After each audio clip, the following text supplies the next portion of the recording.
¿Qué tal? Muy buenas noches. Gracias por acompañarnos aquí en Debate 22. Y bien, hoy vamos a hablar de la tecnología 5G. Cada 10 años, la Unión Internacional de Telecomunicaciones, que es la oficina de la ONU encargada de regular este mercado, pues reinventa el uso y la aplicación de la tecnología digital. No hay otra industria que avance así de rápido en el mercado.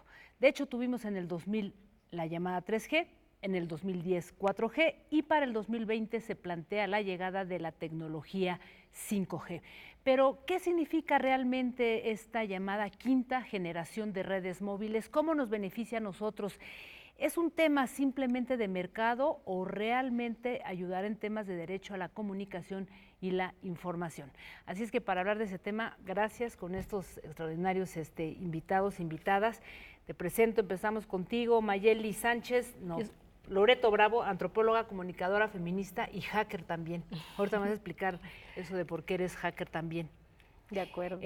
Mayeli Sánchez de la organización Técnicas Rudas, una organización que entre otras cosas aborda el tema de seguridad digital. Y bueno, Peter Bloom, que es uno de los pensadores más destacados en cuestiones, digamos, de tecnología digital y bueno, y particularmente sobre esto, sobre el tema de los derechos y entre muchas otras cosas. Gracias, Peter, por estar aquí. Muchas gracias. Por la invitación. Pues, ¿qué les parece si empezamos por esto, explicándonos con alrededor de tantos mitos, qué es realmente la tecnología 5G? Peter. Sí. Bueno, lo que plantea la tecnología 5G, como usted dijo, es una generación, la quinta generación de las tecnologías móviles, que la misma industria, la gente que desarrolla estas tecnologías y que pues también sacan provecho de estas tecnologías en términos económicos, cada 10 años más o menos plantean una nueva generación. Y el planteamiento con el 5G es distinto a otras generaciones en que pues transitamos de llamadas, mensajes y ahora a banda ancha o a internet en nuestros teléfonos. El 5G ahora está planteando ir más allá, de conectar muchas más cosas que no son necesariamente dispositivos de comunicación entre personas, pero también para privilegiar la comunicación entre máquinas. Entonces, eso dando paso a una cosa que se llama el Internet de las Cosas. Entonces, la idea ahí es que va a haber sistemas de comunicación en donde comunican las personas entre las personas con las máquinas y las máquinas con las máquinas, todo sobre la misma red. Y es en eso en donde pues tenemos tal vez muchas dudas de cómo va a ser realmente eso y por qué y cómo vamos a sacar provecho de eso y cómo también vamos a protegernos ante posibles problemas que se pueden causar. Ahora, decía hace un instante que hay pocas industrias que planteen un cambio tan rápido, cada 10 años. A mí me sorprende mucho que justamente el mercado de las telecomunicaciones tenga un avance con esta rapidez. ¿Por qué? ¿Es un asunto de mercado? ¿A qué debemos esto? Es un asunto de mercado, definitivamente. Lo que yo he percibido, que me muevo un poco en estos mundos como gente de afuera, pero sí me dejan entrar en alguna de estas reuniones y eso, es que efectivamente hay diferentes segmentos del sector de telecomunicaciones y los que están empujando más fuertemente eso son las personas que fabrican los chips, los microprocesadores, empresas como Qualcomm, como Samsung, como Intel, y ellos dicen ¿cómo podemos hacer que haya más chips en más dispositivos? Entonces, ahora tenemos, por ejemplo, en México, estamos todavía en medio de desplegar la generación 4G. O sea, no hemos ni siquiera acercado a terminar de hacerlo en México. En muchos otros países es lo mismo. Y ahora viene el 5G. Entonces, hay cierta resistencia de los mismos operadores, los Telcel, los Movistar, de cómo vamos a ir a desplegar eso cuando todavía estamos en el 4G. Entonces hay muchas dudas ahí y ahí puedes como hacer una lectura de dónde realmente sale eso. Ahora, los mismos gobiernos y las mismas empresas de cierta manera, y no necesariamente las empresas de telecomunicaciones, pero las empresas de automóviles, los Ubers del mundo, los que venden electrodomésticos, ven en el 5G una gran oportunidad también de hacer dinero ofreciendo nuevos servicios y nuevos tipos de dispositivos, de bienes de consumo. Entonces, un ejemplo muy claro es el Uber. El Uber, por ejemplo, que es ahora un tema de gran debate ahora en la Ciudad de México, es precisamente cómo Uber, y eso es dentro de sus propios planes ya publicados y todos, cómo van a transicionar de tener choferes humanos a no tener choferes humanos, que los mismos autos se van a conducir por sí mismos. O sea, eso es lo que estaremos esperando con Claro. el 5G. Claro. Entonces, para que eso pueda... Bueno, primero habría que diseñar unos automóviles específicos. Ya, sin- en eso pero están. ya Lo que lo tienen. necesitan es la infraestructura de red para que haya comunicación entre todo lo demás a nivel de seguridad y velocidad que necesitan para que eso puede realmente suceder. Entonces, en ese conjunto de 5G con otras tecnologías, perdón, vemos estas posibilidades de hacia dónde va eso y por qué el 5G está siendo tan importante para otras industrias más allá de las puras telecomunicaciones. O sea, quitar un poco el papel del humano en el tema también de los servicios, por ejemplo. Claro, por supuesto. Y eso implica que no solamente es pensar en cómo se va a desplegar una infraestructura para que eso realmente funcione, o sea, para que un auto, como dices tú, tendrían que crear un auto que no necesite de un chofer, de un ser humano, pero la verdad tecnológicamente eso ya está creado. Ahora, lo que realmente hace falta ahora es crear los marcos regulatorios para que sea legal que circule un auto que no está tripulado, digamos, por un chofer y que eso funcione sin poner en riesgo a las personas. Entonces eso implica una visión de la infraestructura que incorpora a los seres humanos, a otras máquinas, las famosas ciudades inteligentes, o sea, todo este boom de que van a haber ciudades inteligentes. ¿Qué significa eso? Blade Runner, ¿no? Exacto, las casas inteligentes que hoy estamos, ya se venden, ya hay un marketing publicitario que nos habla de casas inteligentes. Eso es lo interesante, que ya, o sea, a nivel del imaginario colectivo de la población, ya estamos viendo publicidad que nos habla de 5G, que nos habla de casas inteligentes y de ciudades inteligentes, aun cuando en realidad no está desplegada la infraestructura. O sea, ¿cuál es el propósito de desplegar una publicidad, un marketing publicitario que introduce esta idea antes de que exista? Ya. ¿No? Generarte la necesidad. Porque no es una necesidad, tú no es que estás necesitando un auto no tripulado por un chofer, no lo necesitas. No es una necesidad latente hoy para la sociedad, pero para la industria, que hoy está teniendo que pagar salarios a estos choferes, imagínate lo que va a significar en términos de ganancia ya no tener que pagar esos salarios. No, y en términos de la repercusión en el mercado económico de producción, que eso es lo que estoy pensando, porque Exacto. bueno, de alguna manera es quitar, como decía yo, la participación humana, ¿no? Y entonces, ¿a dónde vamos a ir Esa es la pregunta. parar, ¿no? Vamos a hacer una pausa y regresando respondemos esto. No se vayan.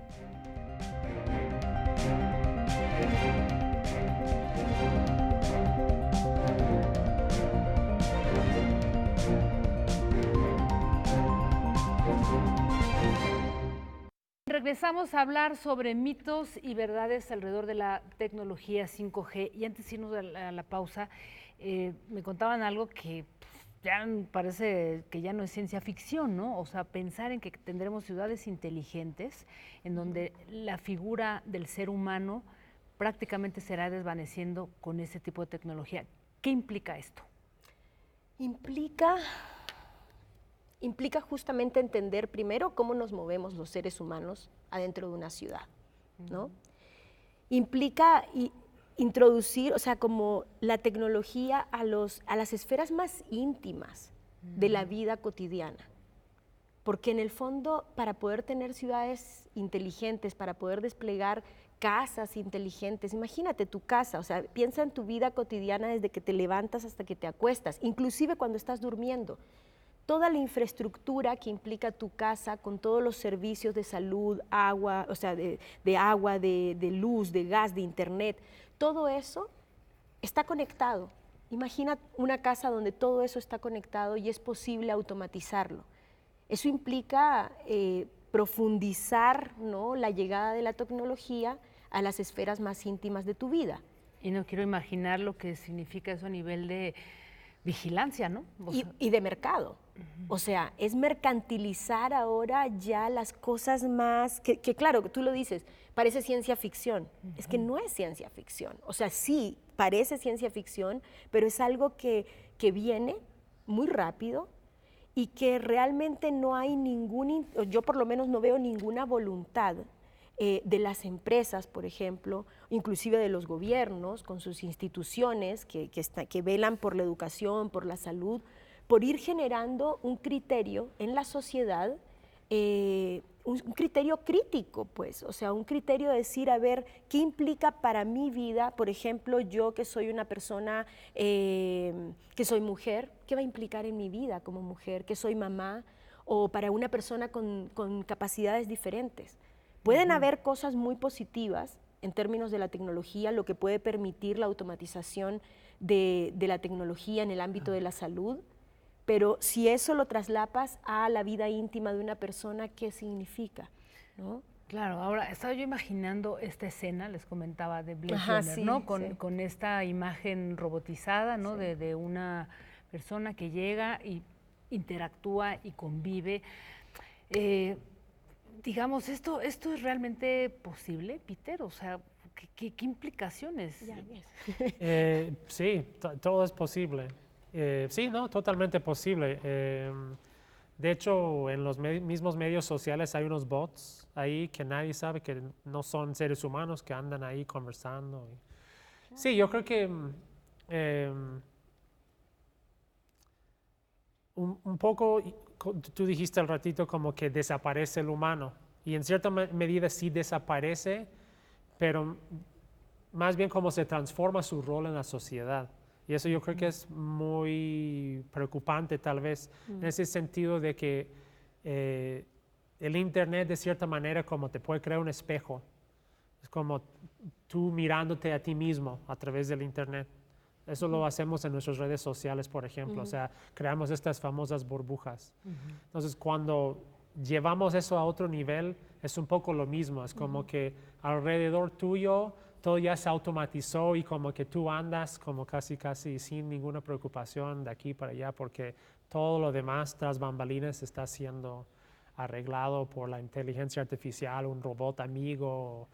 Pero en el fondo eso puede tener grandes consecuencias negativas en la sociedad, cosa que ya estamos mirando. Sí, exacto. Ya está. Con las herramientas medio torpes que ya tenemos, con donde tienes el interfaz es a través de tu teléfono. Pero cuando ya es como, estoy hablando con un cuate, pero este cuate es un robot que vive en tu casa, pues ya es otra... No, pues qué miedo. Y justamente ¿no? estoy imaginando, y ahora quería preguntarle a Mayeli, porque, pues sí, digo, nuestros referentes, o sea, casi un capítulo de Black Mirror, Claro. Blade Runner, ¿no? Pero, ¿qué pasa? Y ustedes que han estudiado mucho este tema, Mayeli, ¿qué pasa en comunidades indígenas, en comunidades que van en otro tiempo, que caminan de otra forma y que están pidiendo digamos que una excepción para utilizar la tecnología de acuerdo a sus necesidades y de acuerdo a lo que están planteando desde sus comunidades? ¿Qué pasa ahí, por ejemplo?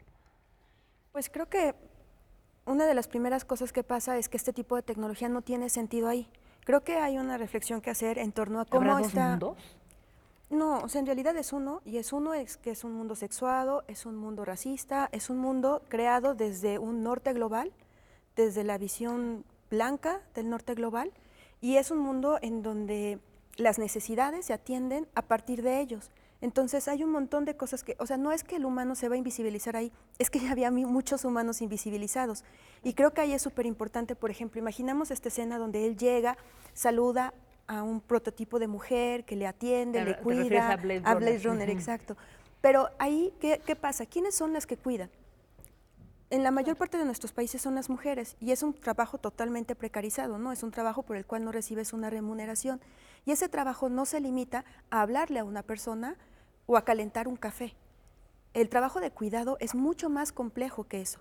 Y si desde el norte global se ha visto como una reducción del trabajo doméstico, del trabajo de cuidado, vamos a tener cosas que nos van a facilitar la vida y con eso cubrimos todo eso, creo que es una de las grandes mentiras. Y de ahí pasar a que actualmente todavía la inteligencia artificial realmente no es capaz de recrear el convivir el contacto con una persona. O sea, sí son capaces de dar respuestas inteligentes, aparecen cada vez más acertadas en cuanto tú estás en comunicación con ellas, pero todavía no son capaces de replicar un montón de trabajos que los seres humanos sí pueden.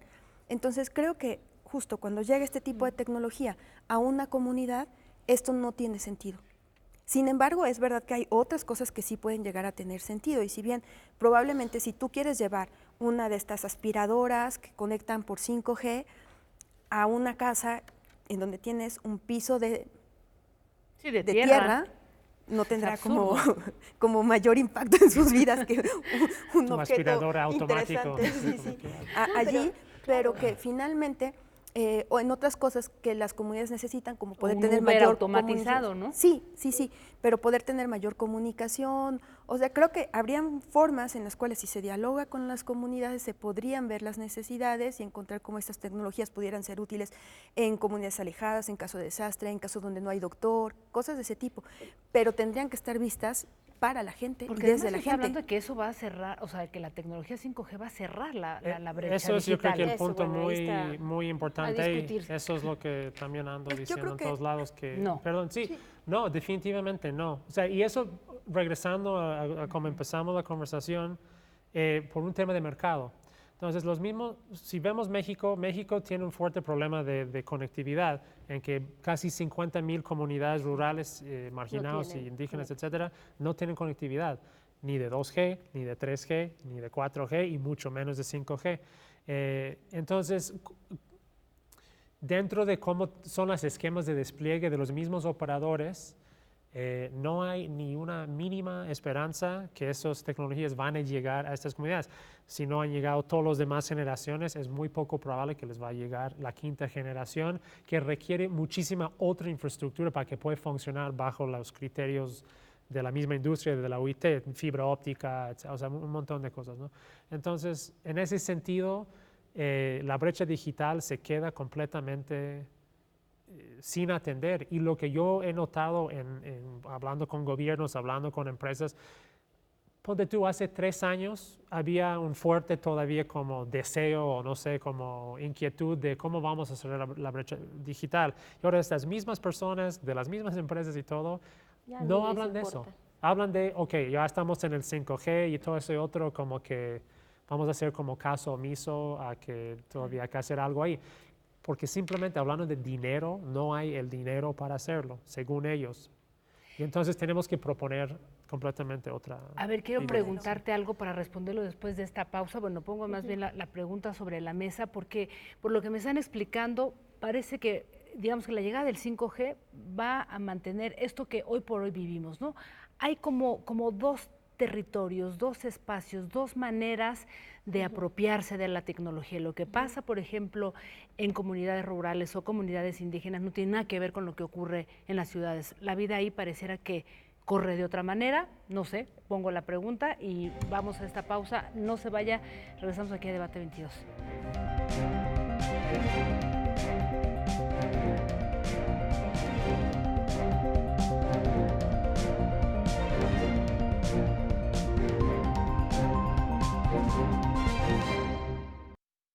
Bien, pues regresamos aquí a Debate 22. Estamos conversando sobre los mitos y verdades alrededor de la tecnología 5G. Antes de hacer esta breve pausa, les decía si realmente esta llegada del 5G será diferente a nivel rural, a nivel comunitario, indígena, que en las ciudades. Y me decían que no necesariamente. O sea, yo creo que no tenemos que caer otra vez en idealizar estas comunidades indígenas como viviendo una realidad que es distinta de la que vivimos en la ciudad. O sea, lo que yo he visto y he aprendido justamente de las comunidades es que si han logrado los pueblos originarios en un país como México seguir existiendo, a pesar de una política que tiende a marginarlos cada vez más, es porque están muy abiertos también a ir adaptándose y a ir reconfigurando su realidad, ¿no? Incorporando lo que funciona, lo que no funciona. Y ahí me recuerdo anécdotas como cuando llegaban las televisiones de plasma, ¿me entiendes? A casas donde ni siquiera había la posibilidad de ver los canales digitales, ¿no? La televisión se convertía como en una cosa a la que le pegabas fotos, a la que le ponías un trapito para que no se empolvara, pero era un adorno dentro de la casa. Claro, y se ¿no? van apropiando. Digo, y es cierto, pero hace unas semanas teníamos acá conversando a algunos integrantes de, digamos, de comunidades indígenas sí, que han sí. estado trabajando por decir, nosotros somos capaces de decidir qué tipo de tecnología y qué no, y de gestionar redes de telefonía celular, en fin. Entonces, ¿eso es real o no? ¿O cómo entendemos esto? Creo que aquí los más indicados para platicarlo son Loreto y Peter. Pues sí, No, pero- precisamente los compañeros Sí, que es ideal. estuvieron son parte de un mismo proyecto que nosotros, de alguna manera. Entonces, sí, o sea, mira, si quisiéramos poner una red 5G en una comunidad, técnicamente hablando, lo Es podemos imposible. hacer. Ah, bueno, se puede, se puede. La pregunta es ¿por qué? ¿Y O para sea, qué? ¿y para qué? Claro, Y entonces ahí es donde tenemos que realmente dialogar con la gente de, o sea, la brecha digital es tanto como algo que margina, pero también crea de alguna manera cierta oportunidad. Una oportunidad de que la misma gente tenga el espacio de decidir lo que quieren. Obviamente en un contexto muy, muy marginado, pero de todas maneras este espacio les queda por decidir y determinar qué quieren y qué no quieren. Yo creo que Entonces, ese sí. potencial que se presta, digamos, con esto del 5G, justamente a mí lo que me invita es a pensar qué vamos a hacer los que vamos a terminar hiperconectados. Exacto. ¿Y qué significa ¿Entiendes? hiperconectividad? Bueno. O sea, si analizas esta palabra, hiper es sobre, exceso. Sobreconectados, exceso, Literalmente es exceso de conectividad. Entonces, si lo No, ves y de es ahí, una gran pregunta en estos ¿por tiempos. qué queremos un exceso de conectividad? ¿Por qué no una ¿Para qué en conectividad un momento adecuada? en el que tenemos un problema de cambio climático, un problema de Con todos los desechos falta de tecnológicos. comunicación, desechos ecológicos, en fin, o sea, ¿para qué una sociedad hiperconectada? A mí me gustaría regresar un poco a la pregunta que hacías en torno a qué tantas posibilidades tienen las comunidades de enfrentarlo ante la llegada de nuevas tecnologías. Y creo que por un lado hay una cuestión de escala. A pequeña escala, ya lo mencionaba Peter, para las grandes empresas no es un negocio poder introducir todo esto, porque ¿qué implica? No solamente el despliegue de tecnología de ellos, sino también que las comunidades tengan cierta capacidad adquisitiva para lograr obtener todas estas dispositivos, computadoras, teléfonos con los cuales van a poder conectar. Entonces, de entrada ahí ya hay algo que les empieza a quedar fuera, ¿no? Pero por otro, es que a esa escala es posible poder tener despliegue de infraestructura comunitaria que sí responda a las necesidades que ellos tienen, pero con ese despliegue de infraestructura no solamente se está generando la posibilidad de que ellos queden conectados a través de diferentes tipos de tecnología, podría ser 5G, pero podría ser radio nada más, ¿no? Dependiendo qué necesiten, sino que la parte tal vez también muy interesante es que se pueden hacer estas preguntas como de ¿y para qué la queremos? ¿Qué es lo que necesitamos? ¿Hasta dónde la necesitamos? ¿Y qué vamos a hacer con todas las consecuencias que esto pueda llegar a tener? Como incluso en cómo altera en, no sé, en la comunicación cotidiana que tenemos aquí en la comunidad. Esto no va a pasar en las ciudades, porque en las ciudades no tenemos ninguna capacidad de decisión. Entonces tú puedes tener colonias súper marginadas acá, que pueden estar rodeadas de colonias que es lo opuesto, de la opulencia total, y en donde todos estos despliegues tecnológicos sí van a tener un impacto, y un impacto, creo, negativo sobre su vida cotidiana, pero en donde no tienen ninguna capacidad de incidir sobre qué tanto quieren o no quieren estas tecnologías.